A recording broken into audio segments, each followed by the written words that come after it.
네, 박소연의 이슈 픽업 문 열겠습니다. 오늘의 첫 번째는 바로 이 그림을 준비해봤습니다. 함께 보시죠.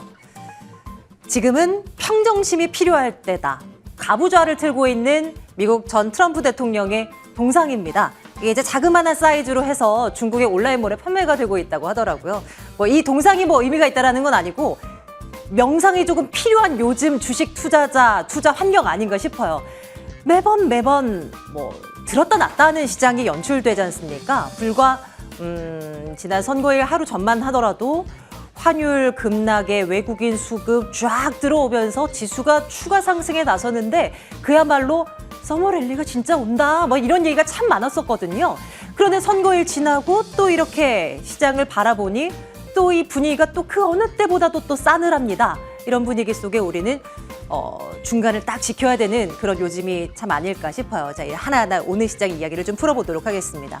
왜 이렇게 시장 환경이 또다시 싸늘해진 것이냐. 다양한 이슈가 있었지만 이 사람의 말이 영향을 줬습니다. 제이미 다이먼 JP모건 체이스 CEO의 말이 화근이었는데요. 미국 경제에 허리케인이 오고 있다라고 이 사람이 이야기를 했습니다. 최근까지는 이야기를 하기를 미국 경제에 먹구름이 끼어 있다. 곧 비가 내리는 그 정도의 경제 상황이다. 안 좋다. 이 정도로 표현했었는데 지금 현재는 먹구름 정도가 아니라 허리케인이 그냥 오고 있다라는 겁니다. 충격이 찾아올지도 모른다는 이 이야기에 시장 참가자들은 뉴욕장에서 단숨에 주식을 또 팔고 나가는 흐름이 나타났고요. 또 하나의 악재. 이거죠. 또 미국의 베이지북이 발표가 됐는데요. 연준이 이렇게 생각하고 있었습니다. 지난 5월분의 베이지북, 미국 경기 상황을 연준이 어떻게 보고 있는지에 대한 어떤 구체적인 서술 내용이 이제 공개가 된 건데요. 우리나라는 중앙은행이 딱 한 곳에 있지 않습니까? 한국은행 하나지 않습니까? 미국은 여러 가지 주에 걸쳐서 연방준비은행이 여러 군데에 있습니다. 그 여러 군데에서 설문을 받아서 종합적으로 베이지북을 내게 되는 것인데요. 그중에 3곳에서 경기 침체가 우려된다라는 이야기를 내놨습니다. 그동안은 이런 이야기가 없었거든요. 그런데 경기 침체라는 단어가 무려 3곳에서 언급이 되면서 시장은 또 얼어붙었다. 이것이었고요. 가장 큰 문제는 노동력 공급이 어렵다는 부분입니다. 사람을 구하기가 어렵습니다. 구인이 어려우면 기업들은 임금을 계속 올리려고 할 겁니다. 그렇다 보면 물가가 상승하게 됩니다. 이런 악순환의 고리를 갖고 계속해서 고물가 행진, 게다가 전쟁이 끝나지 않았죠? 이것으로 시작된 원자재 값의 급등, 이런 것들도 결국은 물가 상승은 여전해라는 쪽으로 이제 목소리가 모아집니다. 그러면 우리나라 상황은 어떨까요? 우리가 쉬어가는 동안에 5월 수출입 동향 지수가 나왔는데요. 지표를 보니 수출은 1년 전보다 21% 늘었습니다. 그런데 수출도 늘었지만 수입도 많이 늘었습니다.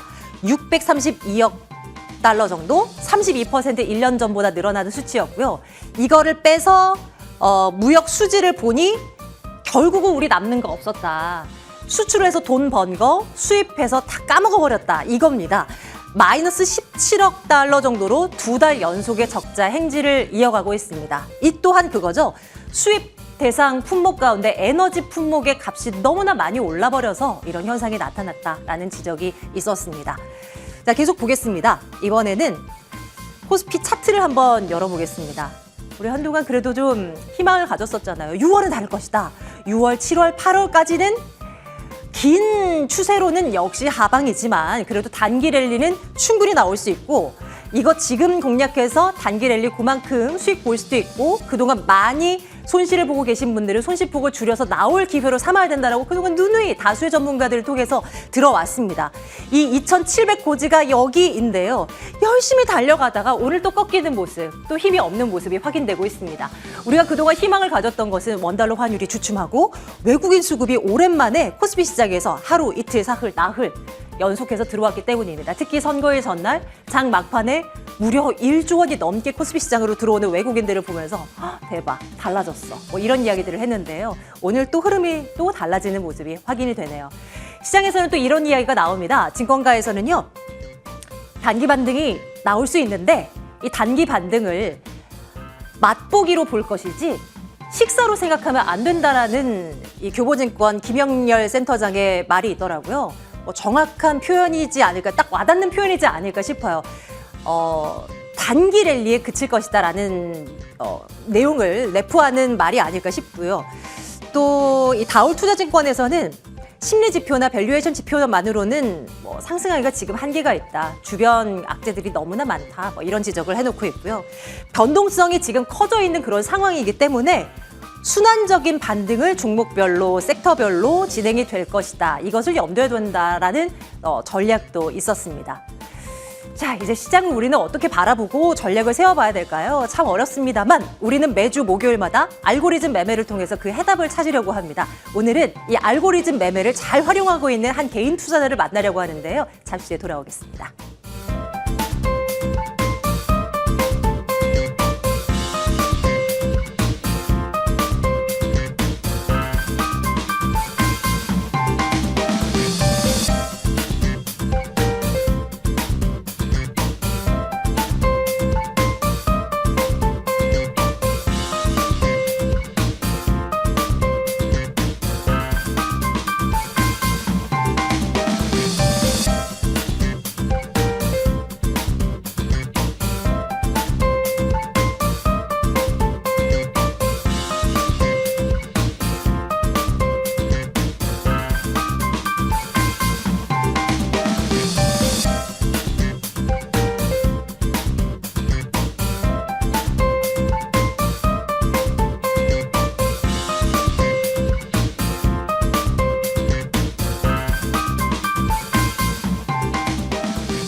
네, 앞서서도 말씀을 드렸지만 매주 목요일마다 알고리즘 매매와 관련한 이야기를 또 꾸려 나가고 있습니다. 알고리즘 매매를 활용해서 그래도 어려운 시장에서 적극적으로 잘 대처를 하고 계신 개인 투자자 한 분을 모셨다 말씀드렸는데요. 이윤성 씨를 모셨습니다. 저희 최윤성 씨군요. 아유, 또 성을 또 바꿔버렸습니다. 죄송합니다. 최윤성 씨를 모셔봤습니다. 어서 오세요. 네, 안녕하세요. 네, 아이고 성을 제가 바꿔버렸습니다. 아이고 죄송합니다. 신뢰를 처음 뵙자마자 신뢰를요. 최윤성님. 네, 일단은 알고리즘 활용을 어떻게 하느냐 궁금해하시는 시청자분들이 굉장히 많으셔요. 우리 최윤성님은 그동안 꽤 오랜 시간 동안 이 알고리즘 매매를 또 활용을 하셨다라고 이제 제가 스튜디오 들어오기 전에 살짝 들었는데요. 일단 우리 시청자분들께 간단하게 자기소개 좀 해주실까요? 네. 네, 안녕하세요. 저는 국내 헬스케어 스타트업에서 데이터 엔지니어로 데이터로 많은 사람들의 건강을 지키는 일을 하고 있는 또 네. 부캐릭터로 개인 투자자인 최윤성입니다. 네, 주식 투자를 한 어느 정도 하셨을까요? 경력이 한 몇 년 정도 나요? 4년 정도. 4년? 4년 정도요? 네. 그러면 지난 4년 동안 나의 주식 수익률이 주변 지인 대비 월등히 좋았다? 이렇게 이야기할 수 있는 정도인가요? 가장 최근에 2021년, 2022년은 그렇게 말씀드릴 수 있을 것 같은데 네네. 네. 2020년까지만 해도 그렇게 말씀드리기 어려울 것 같아요. 그거야 뭐 지금 4년밖에 되지 않으셨다고 하니 네. 주식 투자자 완전 처음 1년 차 때는 모두가 시행착오를 겪으니까요. 그런데 저는 10년, 한 15년 이 정도는 되신 줄 알았어요. 그런데 한 4년 경력인데 그래도 주변 대비해서 수익률이 괜찮다? 그게 굉장히 궁금한데요.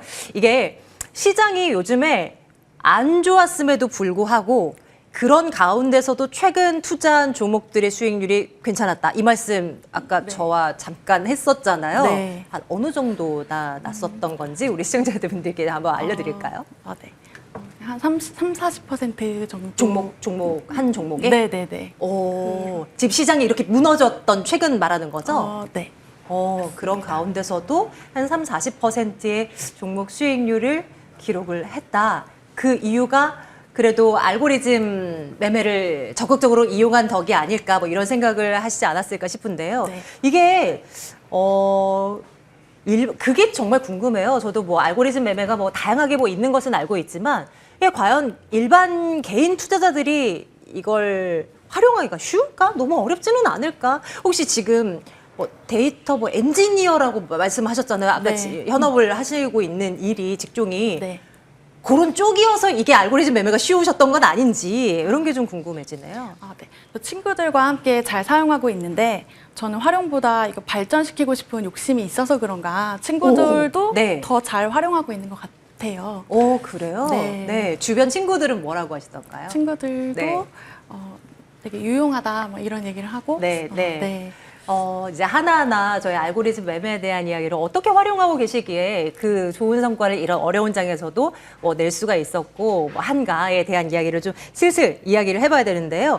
알고리즘 매매라는 것은 신문 기사를 통해서도 참 많이 들었습니다만 직접적으로 막 써봐야지 이런 생각은 잘 안 하게 되는 것 같은데 우리 최윤성님은 어떤 계기로 그렇게 쓰게 되셨던 거예요? 아, 네. 저는 2008년이랑 2020년에 양적 완화가 있었잖아요. 네. 그 양적 완화 이후에 제가 잘 아는 전문가는 아니지만 주변 사람들에게 우리는 투자에 관심을 가져야 한다 이렇게 얘기를 하곤 했었거든요. 아, 네. 우리 윤성님이? 네네네. 저 오. 또한 투자에 관심을 가지고 잘 하기 위해서 네. 투자 아카데미에 들어가서 매매 기준을 잡고 그런 경제 지표를 분석하는 전문가의 의견을 참고해서 투자에 적용하려고 했습니다. 아, 주식 경력이 그렇게 네. 따지면 4년이라고 보기는 어려워요. 이제 실전에 들어간 것이 4년인 거고. 네. 2008년 말씀하시는 거 보니까 그 오래전부터 이제 관심이 투자 환경에 대한 관심도가 높았고 공부도 하셨고 이랬던 거네요. 그렇다 보니까 아마 실전에서 이제 또 빨리 성과가 올라오지 않았을까 싶은데요. 어때요? 알고리즘 투자를 적용한 결과 그 이전과 이후 좀 많이 다르던가요? 네. 사실은 제가 아까 말씀드렸었는데 투자 아카데미에서 전문가의 의견을 참고를 해서 네.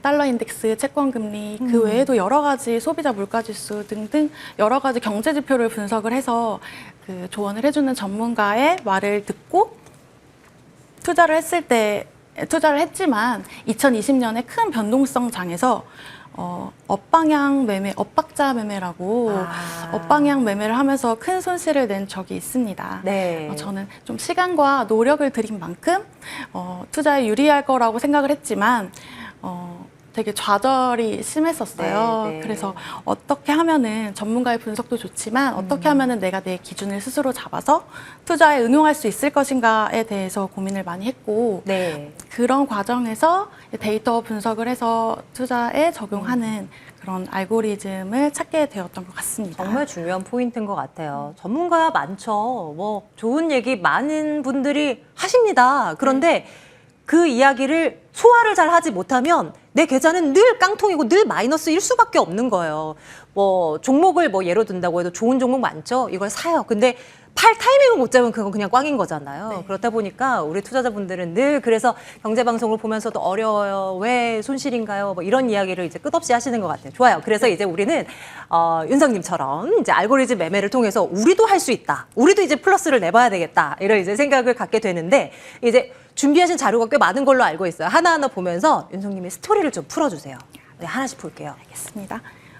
최근 어려운 시장에서 이 방향이 맞다는 거를 좀 확신을 했기 때문에 이렇게 데이터로 투자를 할 수 있다라는 거를 알리고 싶었고 이제 여러분들도 참고를 해주시면 좋을 것 같습니다. PPT를 먼저 네. 보시면서 네, 말씀드릴게요. 지금 화면에 나오고 있어요. 예전에는 가격을 중심으로 여러 가지 지표뿐만 아니라 전문가의 시황, 여러 가지를 참고해서 시간과 노력이 많이 들어가는 투자였다면 지금은 시간의 개념이 들어간 알고리즘으로 이렇게 바탕에 보이는 색깔로 단순하게 투자 결정을 내리는 네. 투자를 하고 있습니다. 노란색이 뭐예요? 노란색은 시장 상황이 좋다. 좋다. 네, 좋다. 하늘색은 안 좋다. 네. 이렇게 간단하게 시각적으로 보이는 그런 네네. 알고리즘을 지금 가지고 코스피인가요? 코스피 차트예요? 이거는 KT입니다. 아, KT? 네. 어머. 아, 그럼 KT 지금도 좋다는 시그널이에요? 지금도 노란색인 것 같은데요, 그렇죠? 네. 이것도 1월 초부터 네. 노란 색깔이 2월 초부터 계속 노란색인데 이때부터 관심을 가지고 매수를 네. 검토하라는 그런 간단한 방법입니다. 물론 세부적으로 여러 가지를 또 결합해서 봐야죠. 보셔야 되겠지만 네네네. 여기서는 일단 그 바탕색을 보면 네. 알 수 있다는 거 아. 말씀드리고 싶고, 또 여기에 노랑 색깔 라인을 보시면 네. 외국인 지분율이 있어요. 그래서 우리나라 종목에는 외국인 지분율을 참고해서 보시는 것도 도움이 많이 됩니다. 아, 그렇군요. 네. 참고하겠습니다. 일단, 네, 좋아요. 네. 계속 보겠습니다. 이제, 우리 이제 지수나 업종 이야기 말고 이런 식으로 이제 방금은 이제 KT 차트를 봤는데 종목에 대한 이야기로 좀 풀어 나갔으면 좋겠어요. 이제 이런 식으로 말씀을 드려보면 우리 시청자분들도 아, 그렇구나. 내 종목이 있고 뭐 이런 얘기도 이제 생각도 하실 수가 있게 네. 돼서요. 그런데, 이 이제 국내 시장만 하더라도 코스피, 코스닥 다 합쳐서 지금 뭐 못해도 한 2,500개 정도가 종목이 되는데 그 많은 것을 이제 알고리즘 매매를 통해서 확인을 할 수 있다라는 거잖아요. 다 분석이 가능하다라고 보면 되던가요? 네. 다 가능하고 분석이 다 결과 점수로 보여지거든요. 네. 아, 네. 점수가 나오는 거예요? 네. 점수와 시각화가 다 같이 동시에 나와 있어요. 네. 제가 자료를 준비해서 왔는데 네. 사례를 한번 보시겠습니다. 네. 볼게요. 어떤 화면인가요? 다음 네, 장 그냥 눌러주시면- 말씀 주시면 돼요. 네. 저희 따라갈게요. 네. 뉴스나 유튜브에서 만약 전기차에 대해서 들으셨다면 네. 전기차 검색창에 전기차를 입력하고 아. 하단에 검색 버튼만 누르시면 우리 국내에 상장되어 있는 전기차 관련 103종목에 대해서 봐야 될 순서대로 네. 정렬이 되어 있는 것을 확인하실 수 있어요. 아, 그냥 종목 이름을 검색하는 게 아니군요. 그냥 주요 키워드를 검색해도 되는 거군요.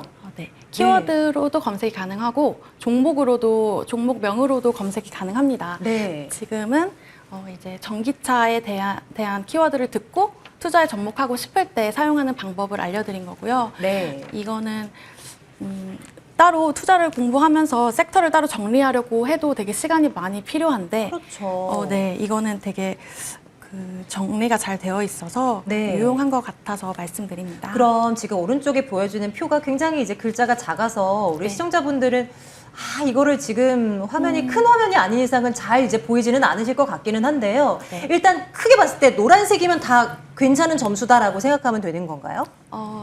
네. 그리고 네. 이제 하늘색은 몇 개가 안 되는데 그거는 조금은 상대적으로 좀 점수가 낮다. 뭐 네. 이렇게 보면 되고요. 네. 근데 좋습니다. 네. 그렇지만 이제 큰 시계열 월간과 주간 뭐 그런 큰 시계열에서 괜찮은 경우에 네. 이제 작은 일간 시계열에서 좋아지는 방향을 집중해서 아. 보시면 되고요. 아. 네. 네. 그 시간의 여러 가지를 결합해서 보셔야 됩니다. 좋습니다. 그러면 조금 더 들어가 볼게요. 이 이제 표 중에서 우리가 눈여겨봐야 할 종목은 어떻게 봐야 되는지 지금 이걸 먹여줘도 저는 옆에서 잘 모르겠네요. 네, 어떤 걸 보면 될까요? 종목별로 하나하나씩 한번 들어가 볼까요? 네, 네. 그럼 먼저 TSE를 먼저 보시겠습니다. 네, 보겠습니다. 네. 반도체 업종으로 반도체 소부장 중에 장비로 반도체 검사 장비를 생산하는 업체입니다. 분기 차트를 보시면 왼쪽 아래에 분기 차트가 보이는데요. 이 왼쪽 아래 네. Q로 되어 있는 네네. 분기 차트를 보시면 네. 가격 상승 전에 주황색 라인이 먼저 반응을 한 것을 보실 수 있습니다. 오렌지색 라인. 아, 네, 네. 아까 말씀드렸던 외국인 지분율입니다. 외국인 지분율은 어디예요? 왼쪽 아래 Q 왼쪽 아래 Q. 네, 네. 분기 차트를 보시면 네. 주황 색깔 라인이 가격보다 먼저 반응한 것을 네, 볼 이게 수 있죠. 외국인 지분율이라고요? 네. 아. 그래서 외국인이 먼저 외국인 지분을 먼저 높이면서 이제 가격 상승이 되었다라고 보시면 될 것 같아요. 네, 그 이후에 주가 상승이 있다라고요. 네, 그리고 가운데 아래쪽에 보시면 네. W 주간 차트가 보이는데요. 네. 네, 아, 주간 위클리. 차트 그 얘기군요. 네. 네, 주간 차트를 보시면 2021년 7월 고점을 돌파하고 한 달 정도 횡보 중인 걸로 보입니다. 네. 네, 이 한 달 정도 횡보 중인데 오른쪽 위에 일간 차트를 보시면 하락과 상승이 반복 중이죠. 그러네요. 네, 이제 방향을 잡을 시점이 임박했다고 보시면 좋을 것 같아요. 왜냐하면 상승과 하락의 그 폭을 좁히면서 고점과 저점을 높이면서 올라가고 있기 때문에 네. 이제 방향을 잡을 시점이 임박했다라고 보고 주목하고 있습니다. 네, 알고리즘 매매가 다 알려주긴 하나 우리가 이 표를 좀 익숙해지는 데는 좀 시간이 걸릴 것 같기는 하네요. 그래서 네. 계속 이제 차트를 다양하게 열어보면서 공부는 좀 필요할 것 같아요. TS를 봤고요. 다른 종목들도 한번 넘어가 볼까요? 이번에는 LG 화학이 준비되어 있는 건가요? 네, LG 화학입니다. 보겠습니다. 네. 볼게요. LG 화학을 보시면 연간과 분기 맨 왼쪽에 있는 차트 두 개는 이제 노란색 바탕으로 안정되어 있는 것을 확인하실 수 있어요. 네, 고점을 찍고 이제 좀 조정 중에 있으나 아직도 바탕은 노란색으로 안정화되어 있고요. 가운데 보시면 월간과 주간 차트가 보이는데 네. 월간과 주간 차트를 보시면 가격은 조정 중이지만 외국인들은 추가 매수를 했다는 그 오렌지색 네. 지표를 보실 수 있습니다. 네. 그리고 약한 매도를 조금 하고 있는데요. 가격은 하락하고 있지만 외국인들은 추가로 매수했다는 것을 확인하실 수 있어요. 이게 언제 기준으로 차트가 캡처가 된 건가요? 이건 어제 기준으로. 어제자 기준으로? 네. 아, 그런 최신 상황까지 업데이트된 그런 상황이군요. 네, 맞습니다. 아래 거는 어떻게 해석할 수 있어요? 파른 부분이잖아요. 네, 아래 거는 파란 부분인데요. 네. 이거는 주간 기준으로 조금 위험한 구간이다라고 얘기를 알고리즘이 해줬던 거고요. 네. 그리고 이제 하얀색은 중립이라는 얘기입니다. 하지만 이제 맨 왼쪽에 연간과 분기 차트를 보시면 상위 시계열이 노란색 바탕인 것을 보이잖아요. 네. 그렇기 때문에 아직 이 하얀 색깔 중립이어도 조금 너무 하락이 크지 않을 경우에는 지켜볼 수 있는 거지만 어쨌든 주간 차트 기준으로는 2021년 11월부터 이 알고리즘은 LG화학이 좀 위험하다라고 알려줬다는 것도 확인하실 수 있습니다. 네, 그러면 현재 시점에서 종합적으로 봤을 때 앞으로는 어떻다고 우리가 볼 수 있는 거예요? 네. 맨 오른쪽 위에 일간 차트를 보시면 네. 하락하다가 이제 62평 파랑 색깔 이평을 돌파한 것으로 확인이 되는데요. 네. 코스피의 일간 차트를 보신 분들은 아시겠지만 지금 코스피는 이 파랑 색깔 62평 아래에 있어요. 근데 LG화학은 이 62평을 2주 전에 벌써 돌파를 해서 코스피보다 상대적으로 강한 대형주라고 관심을 가지시라고 준비해봤습니다. 이야기를 하고 있는 거군요. 네. 최근에 정말 LG화학도 정말 악재 뭐 쌓여 있다가 이제 뭔가 최근에 좋은 얘기들 들리면서 뭔가 주가도 좀 많이 올라온 측면도 있는데요. 네. 그래도 이 알고리즘은 단기적으로는 조금 뭐 긍정적인 뭐 신호를 지금 최근에 좀 보여주고 있는 그런 네. 상황이라 합니다. 계속 보겠습니다. 이번에는 어떤 종목으로 가볼까요? 이번에는 LG 에너지 솔루션이라는 종목입니다. 네, 보겠습니다. 이 엔솔은 올해 1월 27일에 상장한 종목으로 연간과 분기 차트는 생략했어요. 그래서 월간과 주간, 왼쪽에 있는 차트를 먼저 보시면 네. 큰 폭의 조정 이후에 3월의 고점을 횡보하고 있습니다.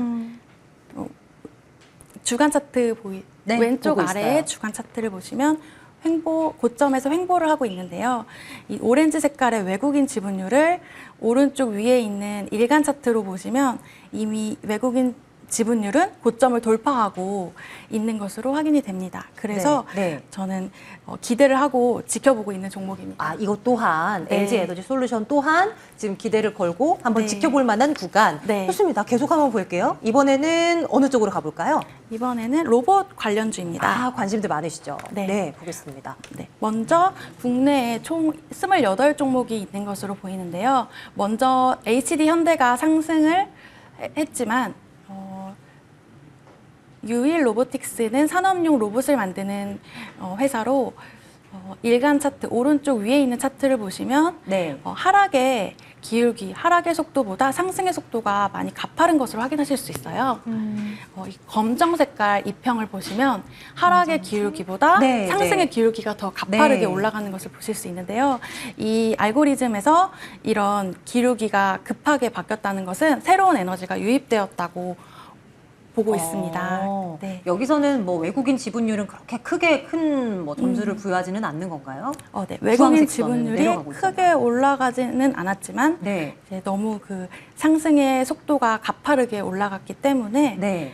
상승이 곧 임박한 상태라고 생각을 하고 있습니다. 그래서 이것도 뭐 단기간은 뭐 좋게 본다라는 시그널로 해석을 한다는 거군요. 네. 예, 계속 볼게요. 이번에는 가장 궁금한 거. 네. 삼성전자에 대해서 알고리즘은 어떻게 이야기를 하고 있을까? 이것도 궁금해요. 차트 네. 좀 볼까요? 워낙 많은 분들이 보유 중인 종목이라서 같이 자세히 보시겠습니다. 네, 보겠습니다. 연간 차트 왼쪽 위에 있는 차트를 보시면 95년부터 2000년까지 외국인들이 많이 매집을 마친 걸로 보입니다. 그리고 아래에 분기 차트를 보시면 일부 매도 중에 있는 걸로 보이죠. 그러면서 가격이 조정 중인 걸로 보입니다. 근데 가격이 조정 중인 그 폭보다 네. 오렌지 색깔의 외국인 지분율이 더 크게 하락을 하고 있는 걸로 보여요.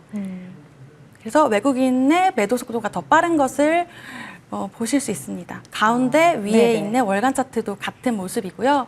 오른쪽에 일간 차트를 보시면 62평 아래에서 네. 박스에 갇혀 있는 모습을 확인하실 수 있는데요.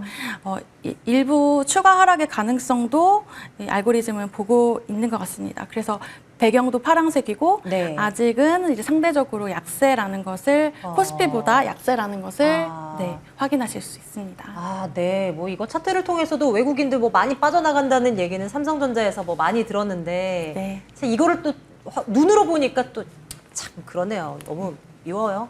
왜 이렇게 많이 팔고 나가는지. 어쨌거나 알고리즘은 삼성전자에 대한 시각은 그렇게 큰 점수를 부여하지 않는 현재이다라는 네. 말씀. 많은 자료를 준비해 오시긴 했는데요. 네. 미국에 대한 어떤 내용도 있군요. 요거 한 개만 볼게요. 네.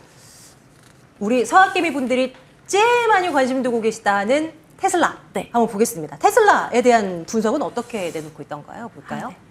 테슬라를 보시면 고점보다 고점 대비 한 40% 하락 중이고 5월 24일에 저점 대비 20% 정도 상승 중입니다.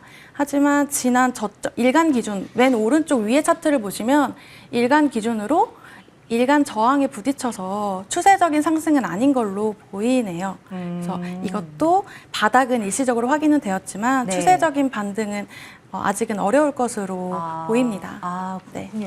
아니, 요렇게 옆에서 이제 우리 윤성님이 이렇게 해석을 해 주시니까 아, 그렇구나. 그런 사인이구나라는 게 끄덕여지는데 네. 그냥 표만 이렇게 딱 우리 개인 투자자분들 그리고 저에게 딱 주어져 버리면 한도 잘 모를 것 같아요. 이것도 익숙해지기까지 좀 시간과 노력이 조금 많이 필요한 건가요? 사실 활용은 당일부터 가능합니다. 제가 처음 이거를 접했을 때 네. 너무 전 세계가 한눈에 보인다는 생각에 되게 너무 좋았었거든요. 네, 근데 네, 네. 조금 사용이 익숙해지고 하다 보면 이제 그때부터 시간이 조금 걸리는 것 같아요. 네, 처음. 조금 더 이제 깊이 있게 들어가야 네. 되다 보니까요. 예, 좋습니다. 알고리즘 매매에 관련한 이야기를 매주 목요일마다 하고 있는데요. 차트를 통해 보면서 여러분들도 한번 하나하나 이제 되돌려 감기 우리 유튜브에서는 그게 가능하니까요. 그거 한번 보면서 어떤 의미인지 한번 되새겨 보시는 거 어떨까요? 저도 한번 그래 봐야 되겠습니다. 오늘은 직장인 개인 투자자분들 중에 알고리즘 매매를 활용하고 계신 최윤성 씨와 함께 이야기를 좀 풀어봤습니다. 오늘 고맙습니다. 네, 감사합니다.